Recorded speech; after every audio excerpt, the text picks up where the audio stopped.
찬송가 84장. 찬송가 84장. 온 세상이 캄캄하여서. 온 세상이 캄캄하여서 참 빛이 없었더니 그 빛나는 영광 나타나 온 세상 빛이었네.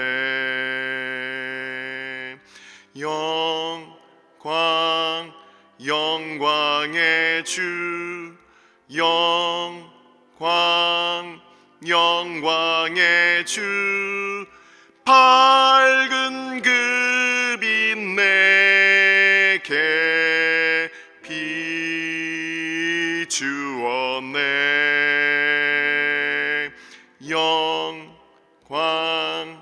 영광의 주,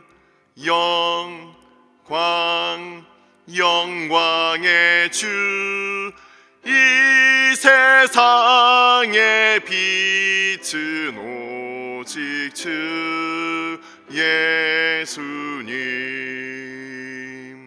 주 말씀을 믿는 사람은 그 마음이 시원하고 주 명령을 준행하는 자 그 길이 환하겠네.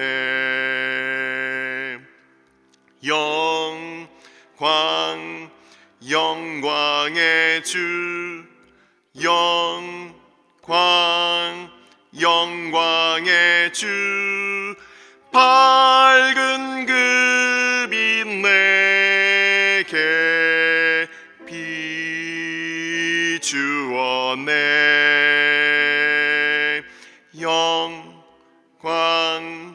영광의 주, 영광의 주, 이 세상의 빛은 오직 주 예수님. 죄 가운데 사는 사람은 그 눈이 어두워도 그 죄악을 씻는 날에는 그 눈이 밝아지네.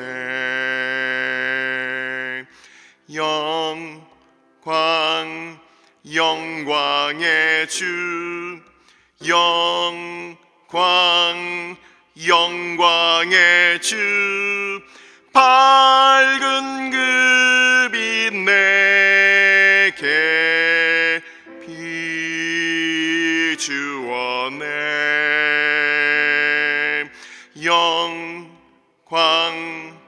영광의 주, 영광의 주, 이 세상의 빛은 오직 주 예수님.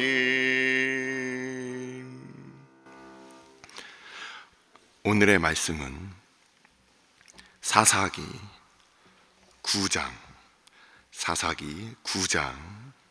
7절에서부터 15절까지 말씀.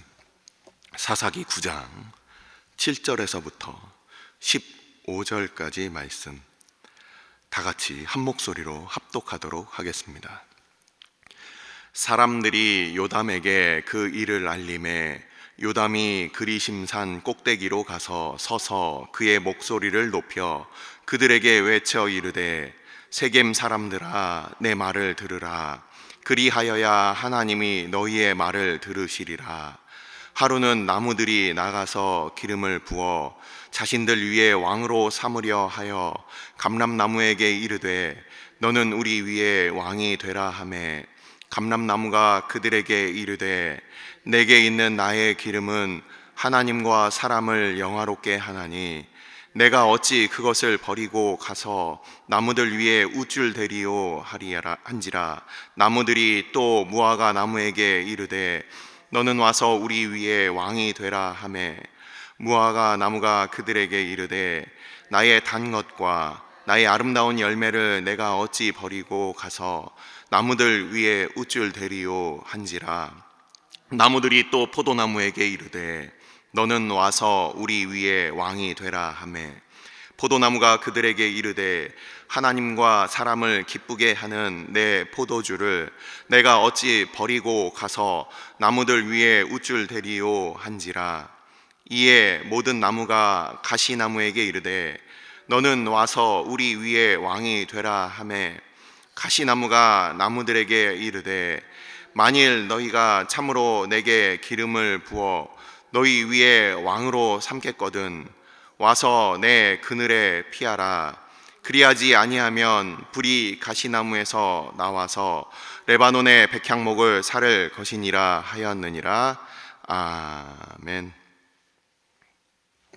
축복하고 기도한 후에 말씀 보도록 하겠습니다.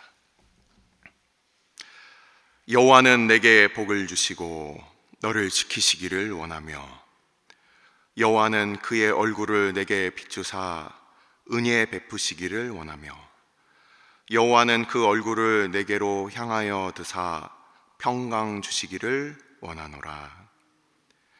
우리의 재판관이 되어 주시고 왕이 되어 주시는 아버지, 우리의 소견대로 살아가며 무엇이 옳은지 무엇을 행해야 할지 알지 못하며 늘 공격받고 늘 방황하는 주의 백성들, 이 시대를 우리가 살아가며 아버지 다시금 왕 되신 하나님을 우리가 바라봅니다.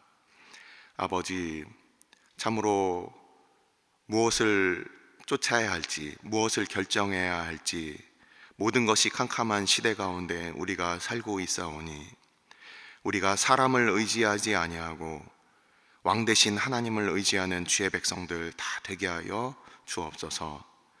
아버지, 우리에게 말씀의 빛을 허락하여 주옵소서.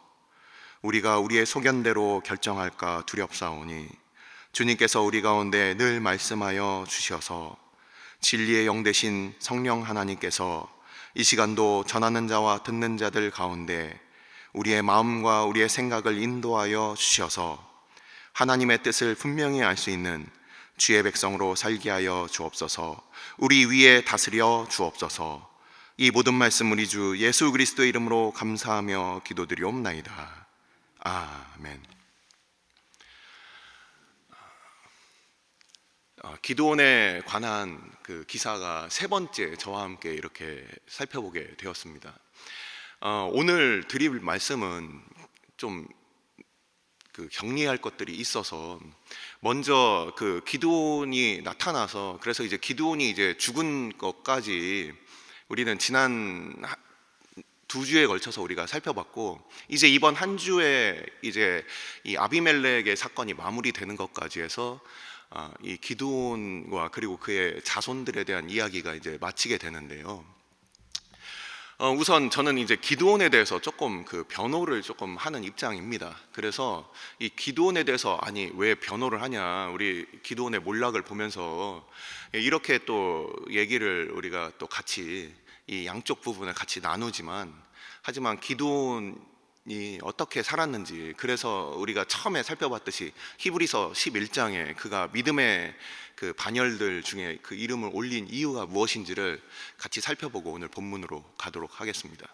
우리는 그동안 이제 기드온에 관한 이야기를 쭉 여러 사건들을 어렸을 때부터 성경을 읽었고 또 두 주 동안에 아주 자세하게 이 새벽마다 본문들을 우리가 나누어서 같이 봤는데, 이 여룻바알이라고 불리우는 이 기드온이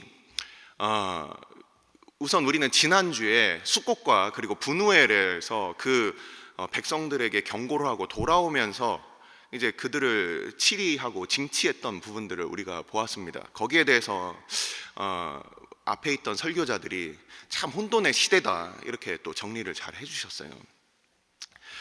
근데 이 전쟁이라는 것이 일어나면 모든 것이 그냥 말처럼 쉽게 되는 게 아닙니다. 전쟁하고 한참 다투고 있는데 서로 사랑합시다, 서로 손잡고 화해합시다, 이런 말이 통합니까?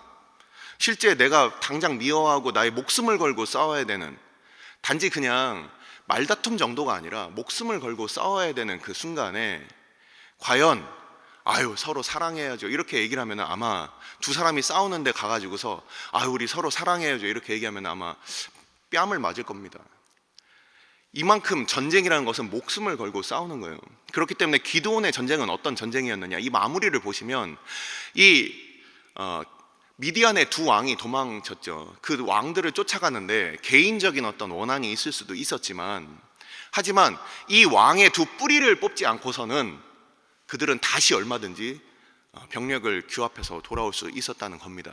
그래서 기드온이 300명을 데리고 쫓아가는데 그 도망간 숫자는 15,000명이었어요. 무려 50배에 해당하는 병력을 300명이 쫓아간 겁니다. 목숨을 걸고 쫓아간 거예요.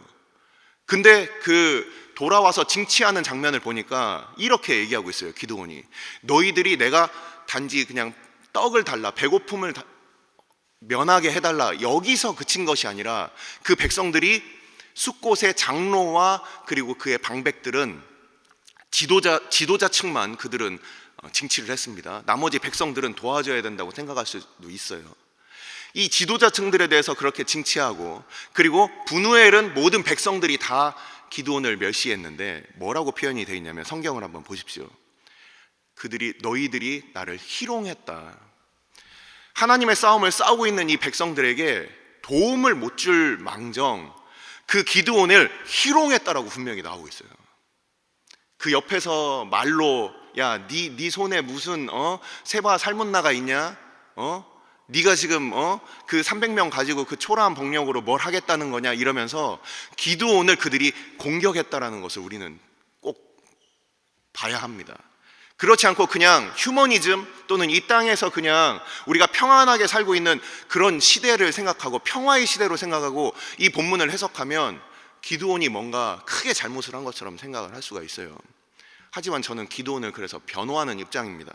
목숨을 걸고 전쟁을 하는 그 시기에 그냥 그 목숨 걸고 싸우는 이 병사들을 도와주지는 못할 망정 희롱했다. 여러분들이라면 이 숫곳과 분우엘 백성들이 어떤 것을 받아야 정말 하나님이 정의롭다고 말할 수 있겠습니까? 이런 부분이 바로 우리 설교자들이 굉장히 혼란스러웠던 부분입니다. 그리고 또 어떤 부분이 있었습니까? 이제 그 금 에봇을 만드는 사건이에요. 에봇이라는 것은 조끼 같은 겁니다. 딱 조끼예요. 팔이 없고요. 이 소매가 없고 조끼같이 생겨서 앞과 뒤가 이렇게 막혀 있고, 그 제사장이 그 에봇 받침이라고 불리우는 이 파란색 겉옷 위에다 이렇게 입고 그 앞에는 흉패를 붙입니다. 총 12개의 보석으로 이스라엘의 지파들의 이름을 새겨놓고 그 속에 이 판결 흉패 속에 우림과 툼밈을 넣어서 거기서 이제 흰 돌과 검은 돌을 뽑아서 하나님의 뜻을 묻는 그런 것이었죠. 근데 이 금으로 만든 이 에봇을 만든 이 사건은 명명백백하게 잘못한 사건입니다. 근데 이 사건을 통해서 오늘날 우리의 모습들을 보여주는 것이죠.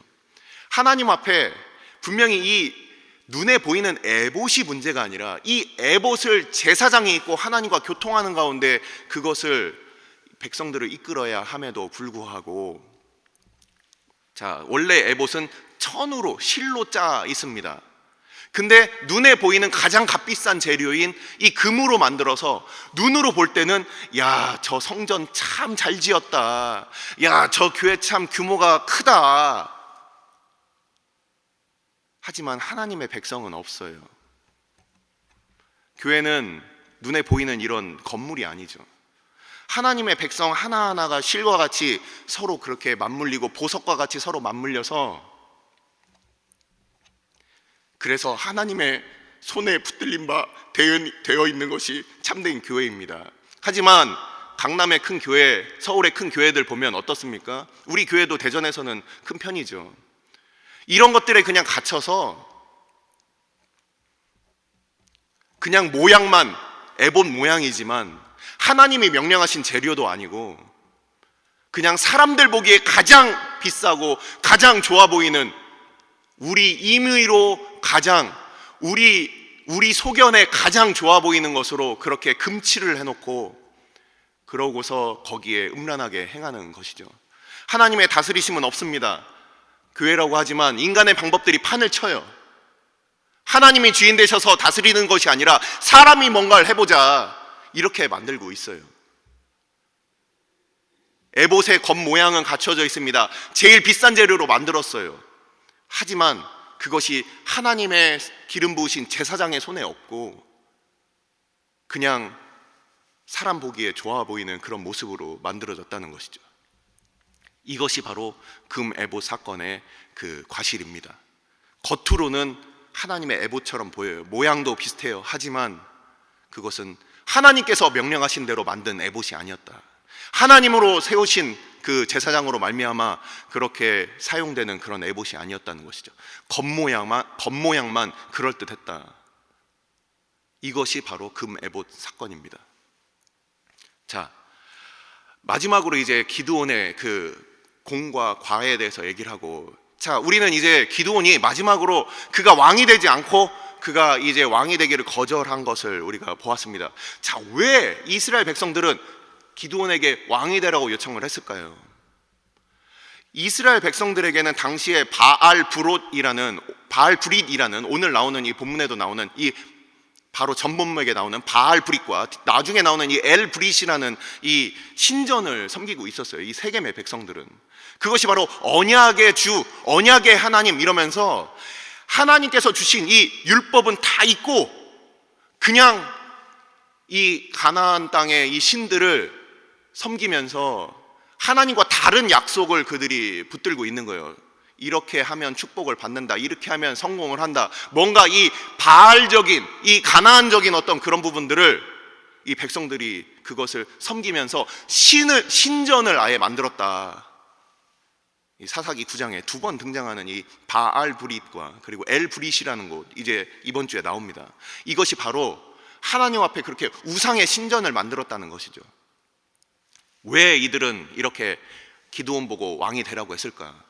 외적들의 침입이 있는 거예요. 우리가 뭔가 좀 잘 살게 될 때마다 외적의 침입이 있으니까 당신과 당신의 아들들이 우리를 그냥 잘 보호해 주시면 그게 최고입니다. 하나님이든 바알이든 당신이든 상관없고 그냥 우리만 잘 살게 해주는 분이 왕입니다. 이렇게 생각을 하는 거죠. 그래서 기드온 보고 왕이 되어달라고 하는 거예요. 근데 기드온이 그것을 거절했습니다. 물론 이제 기드온이 그 아비멜렉이라는 그 이름으로 그 아들에게 자신의 속에 있는 그 욕구를 감추어 두었다 할지언정 기드온 때에는 그 일이 벌어지지 않았어요. 왜 그럴까요? 그것이 바로 사사기 6장 12절에 나오는 말씀입니다. 처음에 그 여호와의 사자가 기드온에게 나타나서 뭐라고 했습니까? 큰 용사여 여호와께서 너와 함께 계시도다. 기드온이 그렇게 겁쟁이처럼 숨어 있어서 그가 용사로 그렇게 만드실 때도 하나님께서 그와 함께 하심으로 그 일들을 행하셨고, 그가 이제 힘을 얻어서 얼마든지 왕이 될 수 있음에도 불구하고 그것을 그가 끝까지 그 마음을 지킬 수 있었던 것도 하나님께서 그와 함께 하셨기 때문에 그 마음을 지켜주셨다는 거예요. 우리가 그렇게 연약한 사람들입니다. 누구나 다 겁쟁이로 숨어 있을 수 있고 누구나 다 교만의 자리에 앉을 수 있는 우리들의 모습이 바로 기드온의 모습이라는 거예요. 하나님께서 여호와께서 우리와 함께 하시지 않으면 우리는 영원히 겁쟁이로 살고 우리는 영원히 교만한 자로 살 수가 있는 거예요.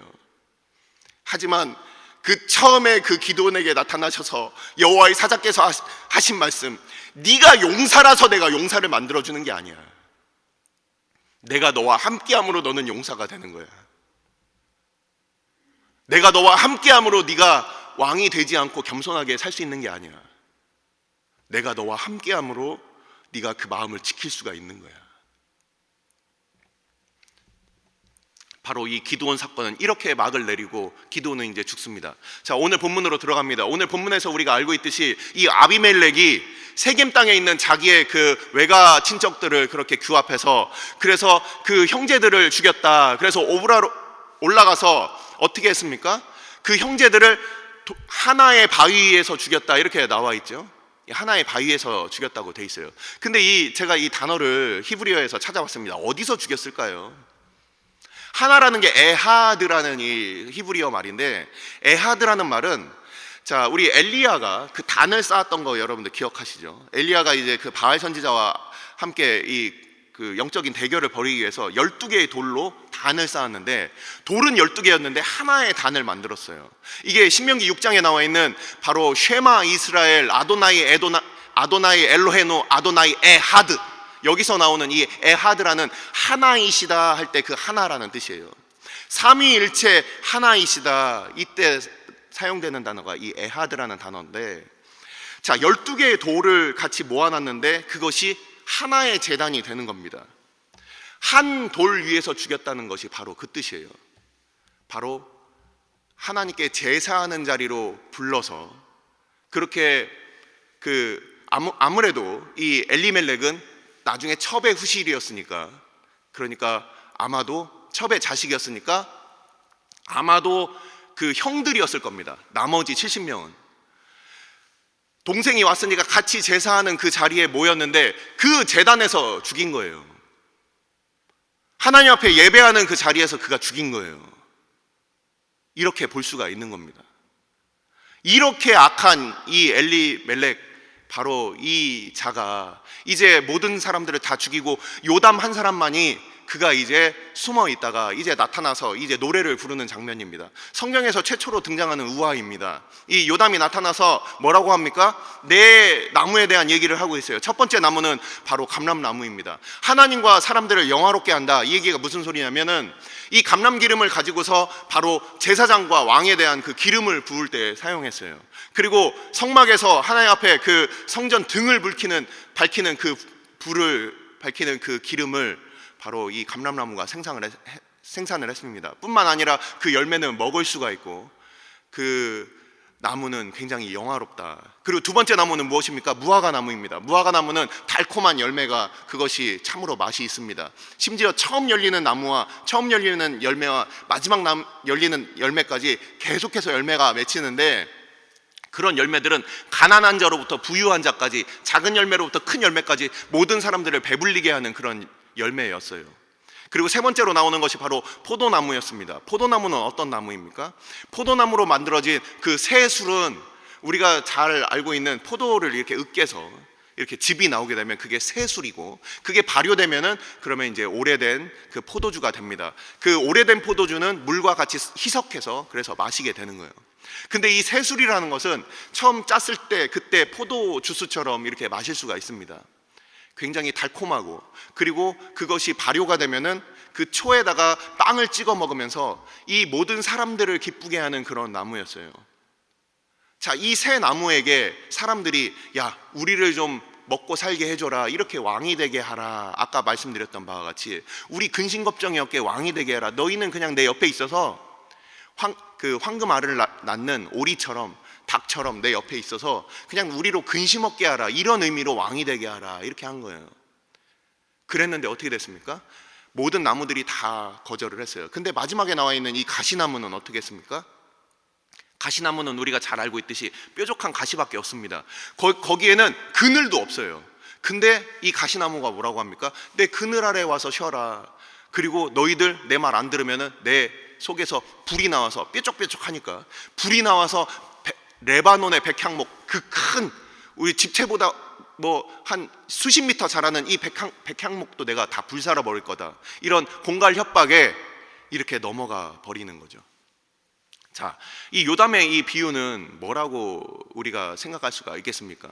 이 단어를 보시면은 내가 어찌 다른 나무들 위에 왕이 되어서 우쭐하리요, 이렇게 표현이 되어 있습니다.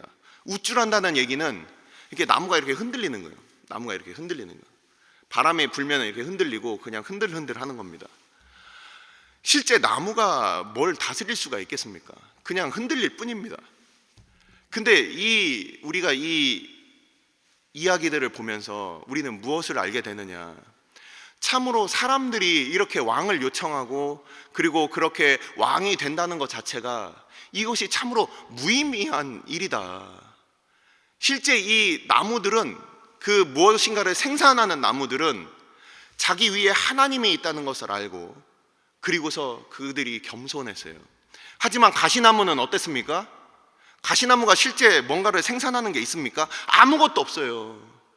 실제 유익이 되는 것이 아무것도 없는데 그냥 마음만 높아서 그냥 다른 사람들로부터 뭔가를 이제 뺏는 그 역할만 하는 것이죠. 오늘날 우리의 모습은 어떻습니까?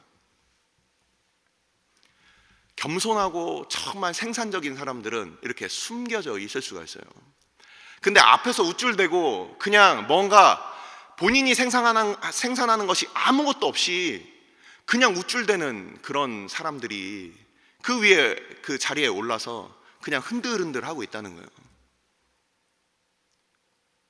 근데 이 백성들은 어리석게도 그냥 그 나무에 대해서 그냥 우리의 왕이 되기를 원하는 거예요. 이게 왜 그럴까? 참되신 우리의 재판장이시고, 참되신 이 사사라는 뜻이 재판관이라는 뜻입니다. 율법이 있어야 재판을 할 수가 있어요. 하나님의 말씀이 있어야 재판을 할 수가 있는 거예요. 하나님이 그 말씀으로 주인이 되셔서 무엇이 옳고 무엇이 그른가를 우리의 인생 가운데 알려주셔야 되는데, 이 백성들은 그런 거 관심 없어요. 그냥 자기들이 보호만 받으면 되는 거예요. 그래서 우리는 이제 이번 주 중에 이 기드온과 그의 자손들의 이 말씀을 우리가 보면서 인간 사사의 덧없음을 우리가 보게 되는 겁니다. 이재진 목사님이 수차례 얘기를 하죠. 말씀을 하셨어요. 이미 뭐라고 하셨습니까? 참된 사사, 참된 왕은 하나님밖에 없다. 우리가 그것을 잊을 때 항상 사람들을 의지하게 됩니다. 앞에 있는 설교자들도 하나님의 말씀을 통해서 교회의 말씀을 전하고, 우리가 항상 예전에도 그런 비유들을 우리가 많이 들었죠. 택배를 받으면 택배 기사한테 우리가 고맙다고 사랑한다고 얘기하는 게 아니라 그걸 보내준, 선물을 보내준 사람을 우리가 기억해야 되는 거예요. 근데 하나님은 쏙 빠지고 마치 택배 기사가 나한테 선물을 주는 것처럼 그렇게 착각을 하고 살고 있어요. 오늘의 말씀은 이렇게 사람들이 어리석어서 참된 왕을 버리고 참된 그들의 재판관을 버린 이 사건을 우리에게 보여주고 있습니다. 많은 사람들이 어떤 지도자들을 욕하지만 그럼 우리는 그러면 멀쩡하냐? 그렇지 않다라는 거예요. 모든 것이 다 혼란스러운 이 시대 가운데, 그래서 그냥 자기만을 위한 왕을 구하던 그 시기에 하나님께서는 이제 그 몰락해가는 그 이스라엘, 우리가 앞으로도 계속 그 사사들의 시대를, 그 혼란의 시대를 우리가 말씀을 통해서 살펴보도록 하겠습니다. 기도하시겠습니다. 이 시간 우리가 함께 기도할 때, 인간 사사는 기껏해야 40년, 기껏해야 몇십 년 우리에게 평강을 가져다 줄 뿐입니다. 하지만 영원한 사사, 영원한 왕, 진동치 않을 그 나라, 많은 백성들이 그 나라를 보지 못했어요. 그 참되신 왕, 참되신 지도자이신 여호와를 버리고 그들은 바알 브릿 성전을 세우고 신전을 세우고 그들이 헛된 것에 그렇게 제사하였습니다. 우리의 모습은 어떠할까? 우리가 금 에봇이라고 모양은 그럴듯하게 금 에봇으로 섬기고 있는 것은 없을까? 우리가 하나님 앞에 참으로 하나님만을 나의 왕으로 모시기를 원하느냐, 아니면 나의 삶을 지켜줄, 외세의 침해로부터 그저 지켜줄 그냥 수호신이 필요한 것이냐? 이 시간 우리가 함께 기도할 때, 주님께서는 나의 왕이시며 나의 주님이십니다. 주님의 판단대로 우리가 살겠습니다. 우리의 판단을 위하여 주님이 존재하시는 것이 아니라 주의 말씀을 위하여 주의 백성들이 존재합니다. 주님, 주의 교회 주께서 오늘도 보호하여 주시고 우리가 다른 것들로 왕을 삼으려는 우리의 죄성을 보게 하여 주옵소서. 하나님만 우리의 왕이 되어 주시고 하나님만 우리의 재판관이 되어 주옵소서. 이 시간 함께 기도하도록 하겠습니다. 아버지께서 주의 백성들, 주의 교회 가운데 오늘도 말씀을 허락하여 주시고, 아버지, 기드온의 기사를 통하여 우리의 모습을 돌아볼 수 있도록 인도하여 주심을 감사를 드립니다. 아버지, 미디안이 쳐들어왔던 그 시대, 미디안과 아말렉과 동방 사람들이 쳐들어왔던 그 시대에 아버지께서 그렇게 겁이 많았던 기드온을 주께서 세워주셔서 그 백성들을 구원하심도 하나님의 은혜이며, 또한 기드온이 교만하지 아니하고 끝까지 아버지 저희들 아버지 그 마음을 지켰던 것도 오직 하나님께서 저와 함께 하셨음을 아버지 우리가 말씀을 통하여 보았습니다. 아버지, 우리가 장담할 수 없습니다. 우리의 생각에 대하여, 우리의 마음에 대하여 우리는 장담할 수 없사오니 주님께서 우리와 함께하여 주옵소서. 우리 가운데 용기를 허락하여 주옵소서. 우리 가운데 겸손을 허락하여 주옵소서. 우리와 함께하여 주셔서 우리 주님을 닮게 하여 주옵소서. 아버지, 주님의 담대함을 허락하여 주옵소서. 주님의 겸손함을 허락하여 주옵소서. 오직 주님께서 주의 백성들 아버지 겉모양만 그럴듯한 교회가 아니라 우리의 마음 중심이 하나님의 다스리심을 받는 교회가 되게 하여 주시고, 아버지 우리의 마음을 주께서 오늘도 붙들어 주셔서 주의 백성들 오늘도 하나님만 섬기며 우리가 우리의 것들로, 우리가 좋아하고 있는 것들로 우리의 왕으로 삼지 아니하도록 주님께서 우리의 마음을 주께서 붙들어 주옵소서. 아버지께서 주의 백성들 오늘도 기억하여 주시고, 아버지 비극적인 일들이 늘 반복되던 사사시대에 아버지 그 교훈들을 우리가 깨달아 알 수 있는 은혜를 베풀어 주시길 원하오니, 아버지 참으로 캄캄하고 어두웠던 시대, 그 시대를 우리가 돌아봄으로 우리의 모습을 돌아볼 수 있는 은혜를 허락하여 주시옵소서. 아버지, 주의 백성들 오늘도 사람을 의지하지 아니하고 사람을 신뢰하지 아니하고 우리가 육체를 신뢰하지 아니하고 오직 하나님만, 살아계신 우리 주님만 신뢰하는 주의 백성들 다 되게 하여 주시고, 오직 하나님만 우리의 왕이 되어 주옵소서. 주의 말씀만이 우리의 판단의 기준이 되게 하여 주옵소서. 주께서 주의 백성들, 주의 몸된 교회 가운데 함께하여 주옵소서. 오늘 주일은 특별히 오늘 주일 예배와 주일 사역을 위해 기도하는 날입니다. 이 시간 기도하실 때 오늘 예배가 하나님 기뻐하시며 하나님의 임재가 있는 예배가 되게 해달라고, 오늘 강단을 살려주시고 말씀 전하시는 목사님 위에 성령으로 기름 부어 달라고, 교회 모든 부서와 섬기시는 일꾼들이 먼저 큰 은혜 누리게 해달라고, 계속해서 담임 목사님을 위해 기도해 주시고 함께 동역하시는 장로님들과 교육자들이 사랑으로 하나 되어 온 교회가 성령으로 충만한 가운데 부흥의 역사를 이루게 해달라고, 주일 예배와 사역을 위해 합심으로 기도하신 후에 자유롭게 기도하시면 되겠습니다. 이 시간 기도하실 때 먼저 저를 따라해 주시기 바랍니다. 주여 은혜를 베풀어 주옵소서. 주여 은혜를 베풀어 주옵소서. 다 같이 합심으로 기도하시겠습니다.